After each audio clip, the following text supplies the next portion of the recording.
Good morning everyone, welcome back to my YouTube channel. আশা করছি তোমরা সবাই খুব ভালো আছো। তো চলে আসলাম আজকে আরও একটা নতুন ব্লগ নিয়ে।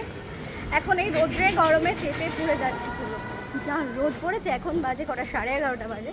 এখন আমরা হেঁটে হেঁটে যাচ্ছি বাইক আনতে। বাইক নিয়ে যাবো হাওড়ায়, আমাকে ডাকতে যাচ্ছে। আমি আজকে র্যাপিডো বুক করেছি, এই র্যাপিডোতে কাজ শুরু করেছে নতুন, বুঝছো। প্রথমে আমাকে বলে কিনা 200 টাকা দাও তাহলে নিয়ে যাবো, মানে ও বার্গেনিং করছে আমার সাথে। তারপর এখন বলে কিনা 300 টাকা দিলে তোমাকে রাখতে যাবো। এটা কোন ধরনের কথা বলো তো, নিজের বউকে রাখতে যাচ্ছে। তা আমিও ভেবে নিয়েছি এটা হচ্ছে আমার র্যাপিডোওয়ালা, র্যাপিডো দাদা। আচ্ছা, আমার যখন যা দরকার পড়বে ওনাকে আমি বলবো, উনি আমাকে নিয়ে যাবেন এটাই।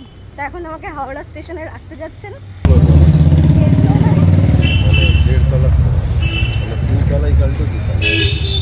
ও হাইট অনেক উঁচু হবে ছাদে।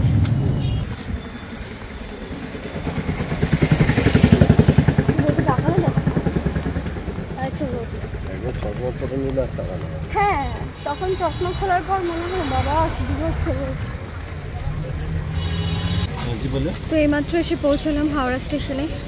দীপ্ত টাটা, ভালো থেকো, সাবধানে থেকো। এরকম বলো না, আমার তো গরম হচ্ছে। যাবো কোথাও মনে হচ্ছে, ধরি এসির মধ্যে ঢুকবো। তুমি তো বাড়িতে গিয়ে এসিতে ঢুকে যাবে। লাগেজটা রেখে এসিতে চলে লাগেজ কোন এসিতে চলে যাবো? ওহো, যাও দাঁড়াও, বাড়ি যাবে তো সরাসরি।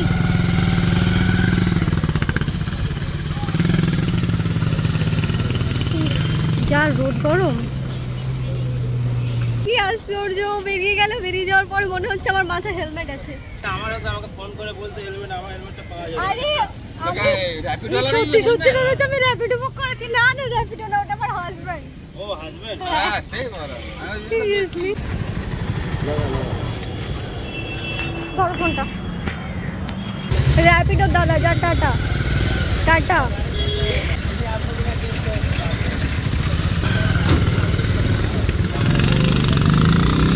কি অদ্ভুত। আমি না হয় তখন বরকে বললাম, মজা করেই বললাম যে তুমি আজ থেকে আমার র্যাপিডো বলা দাদা। এটা সত্যি সত্যি ভাবে নিয়েছে যে র্যাপিডো মানে বুক করে আমি এসেছি। আর বাইরে এত পরিমাণে রোদ গরম, মানে বিভৎস। বাইরে না বেরোলে বোঝা যাবে না। এতদিন তো ঘরের মধ্যেই ছিলাম, অত বুঝতে পারিনি। এসে থাকলে তো কোনো ব্যাপারই না, যেটা তো সেই কারণে কোনো প্রবলেমই বুঝতে পারিনি, মানে বাইরে কতটা পরিমাণে রোদ গরম হতে পারে। আজকে রাস্তায় বেরোলাম দিয়ে আজকে বুঝতে পারছি যে কত রোদ গরম। হাওড়া থেকে বাড়ি ফেরার পথে আজকেও আমার রিজার্ভেশন টিকিটটা কাটা হয়নি। মানে আমি তৎকাল টিকিট কাটি, তোমরা জানো তো। তৎকাল টিকিট যাকে দিয়ে কাটায় তার কিছু একটা প্রবলেমের জন্য সে টিকিট কাটতে পারেনি, তাই আমাকে অনেক আগে বাড়ি থেকে বেরিয়ে আসতে হচ্ছে। তো আমি আসার আগেই ট্রেন ঢুকে গেছিলো, তো ট্রেনের ওখানে গিয়ে জায়গা ধরে রেখে তারপর আমি আসলাম ফুড কোর্টে। মানে ফুড কোর্টই তো এটা, যেখানে খাবার দাবার আছে আর কি, হাওড়া স্টেশনে যে বড় একটা ফুড স্টল আছে সেখানে। তো ওখানে গিয়ে প্রায় আধা ঘন্টা কি 40 মিনিট মতো বসেছিলাম, সাথে একটা ম্যাঙ্গো লস্যিও খেয়েছি। তারপরে 1:30 কি 1:45 নাগাদ আমি ট্রেনে এসেছি। তো আজকে ট্রেনের জায়গাটা পেয়েছিলাম সিঙ্গেল সিট, বাট রোদটা পড়ছিল। রোদ মানে পুরো রাস্তাটাই আজকে রোদের ওপর দিয়ে গেছে। আমি যেখানে বসেছিলাম পুরো রাস্তাটাই রোদ লাগছিল, বাট কিছু করার নেই, ওইভাবে যেতে হয়েছে। তারপর ট্রেন থেকে নেমে যেভাবে বাড়ি যায়, ট্রেন থেকে নেমে বাস থেকে বাবার সাথে স্কুটিতে করে বাড়ি গেছিলাম। তো রাত্রিবেলায় গিয়ে ভিডিওটা আমি আর শেষ করতে পারিনি, কারণ খুবই টায়ার্ড লাগছিল। তো এইটা হচ্ছে পরের দিনের সকালবেলা থেকে আমি আবার ভিডিও শুরু করছি, কারণ সকালবেলায় আমার মেকআপের কাজ ছিল। আর বেসিক্যালি মেকআপের কাজের জন্যই আমার উলুবেড়িয়া থেকে ডোমকলে আসা।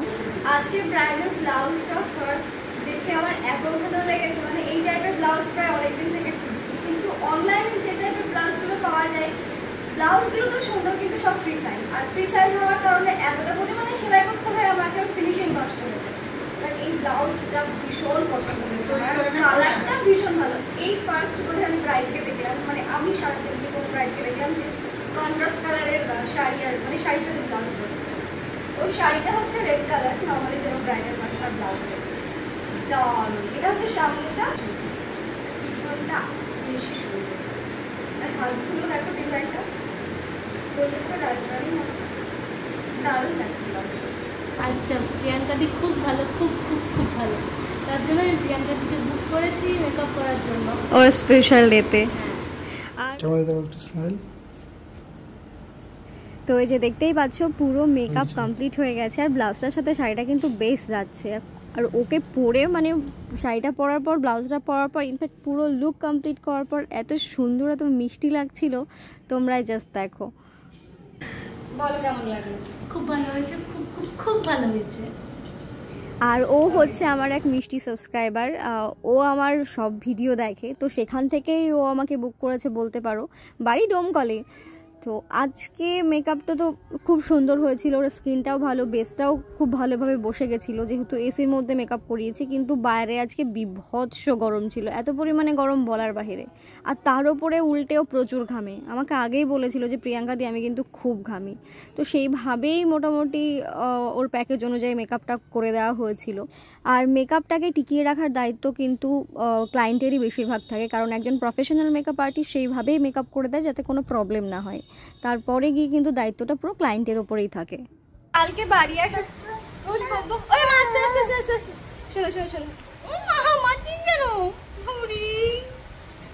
মারিস বাচ্চাদের হাতের মার বললে হবে না, ওরা এমন ভাবে চটাস করে মারে আর এমন ভাবে কামড়াই না, পুরো মার গেলে বলতে পারবে চুরিগুলো ভাই না না ভাই না না ভাই না মাসি চোরাস চোরাস করে মারছি। কেনিয়ার ভিডিও করা যাবে না, যেভাবে চড় থাপ্পড় লাগাচ্ছে আমাকে। তো যোকে নিয়ে একটু বাইরে আসলাম। এই যে এই পুচকেটা হচ্ছে আমার ভাই, আমার মাসির ছেলে। মাসি এসেছে আমাদের বাড়িতে পরশু দিন, আমি আসার একদিন আগে। এই মাসিটার বাড়ি হচ্ছে হাবড়ায়, আমার অনেকগুলো মাসি, তার মধ্যে এটা একটা। দুপুরবেলায় কাজ করে বাড়ি আসার পর একটু ঘুমোবো ভাবলাম, কিন্তু ঘুমটা আর হয়নি। কি জানি আমার এই কটা মাস থেকে ঘুমের এত কেন গন্ডগোল হচ্ছে, ঘুম কেন পাচ্ছে না, মানে গভীরভাবে ঘুমই হচ্ছে না, আমার ঘুমের বোধহয় অসুখ হয়ে গেল মনে হচ্ছে। তো এখন বিকেলবেলা স্নান করিনি, এখনও স্নান করবো, যেহেতু কারেন্ট ছিল না। হ্যাঁ কারেন্ট ছিল না আমাদের বাড়িতে সকাল থেকে, আমাদের এই লাইনে, তাই ট্যাঙ্কে জলও ছিল না, সেই কারণে স্নান করা হয়নি। কারেন্ট আসলো কিছুক্ষণ আগে, মা জল তুলেছে, স্নান করব। তো আজকের ভিডিওটা এই পর্যন্ত রাখছি, মানে এখনকারটা এই পর্যন্ত রাখছি, তবে ভিডিও শেষ হচ্ছে না। এরপরে যে ভিডিও ক্লিপগুলো তোমরা দেখবে সেটা 2-3 দিন আগেকার ভিডিও ক্লিপ, সেটা হচ্ছে উলুবেড়িয়ার যে ভিডিও ক্লিপগুলো তোমাদের সাথে শেয়ার করব, ওটা কবেকার আর কিসের জন্য গেছিলাম আমরা, তোমরা সেটা ভিডিও দেখতে দেখতে জানতে পারবে। তো চলো, ভাই যা অত্যাচার শুরু করেছে আর নামবে, তো চলো tata. Tata tata tata tata tata, tata দিচ্ছে এবার। সেদিন ছিল 9 তারিখ কি 10 তারিখ, তো সেদিন মামি শাশুড়ি আমাদের বাড়িতে এসেছিল। তো এখন আমরা 3 জন, মানে আমি, শাশুড়ি মা আর মামি শাশুড়ি 3 জন মিলে এলাম হচ্ছে কালীবাড়িতে, উলুবেড়িয়ার কালীবাড়িতে। আমি তুলে যাচ্ছি কেন? তো মা বলছিল যে সেদিন নাকি মায়ের জন্মদিন। তো মায়ের জন্মদিন কথাটা শুনে আমার কেমন লাগলো আমি জানি না, সেদিন হয়তো আমার মনে হলো মায়ের প্রতিষ্ঠা হয়েছিল বলে সেই দিনটাকে এমন সুন্দরভাবে পালন করা হয়। মায়ের জন্মদিন কথাটা শুনে আমার কেমন লাগলো, কারণ দেখো যিনি আমাদের জন্ম দিয়েছেন তার আবার জন্মদিন, এটা আবার কেমন লাগছিল আমার। তো আমার মনে হলো হয়তো সেদিন মায়ের প্রতিষ্ঠা হয়েছিল বলেই মা ওইরকম, মানে শাশুড়ি মা ওইরকম বলছে যে হয়তো জন্মদিন। বাট ঠিক আছে, ওইটা বিষয় না। আজকে হচ্ছে মায়ের দিন বলে কথা, মায়ের স্পেশাল দিন বলে কথা। তো দেখতেই পাচ্ছ এত সুন্দর করে ফুল দিয়ে সাজিয়েছিল পুরো মন্দিরটা, গোটা মন্দিরটা ফুল দিয়ে সাজানো ছিল। আর মানুষের ভিড়ও ছিল সেই রকম, দেখতেই পাচ্ছ। তো মানে ভিড় ঠেলে ঠুলে কোনো রকমে মায়ের দর্শন পেলাম।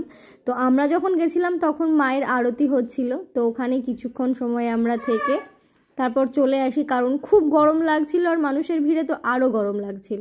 তো মায়ের আরতি শেষ হওয়ার পর এখন হচ্ছে গঙ্গা আরতি, আর এখানেও কত মানুষ দেখতে পাচ্ছ।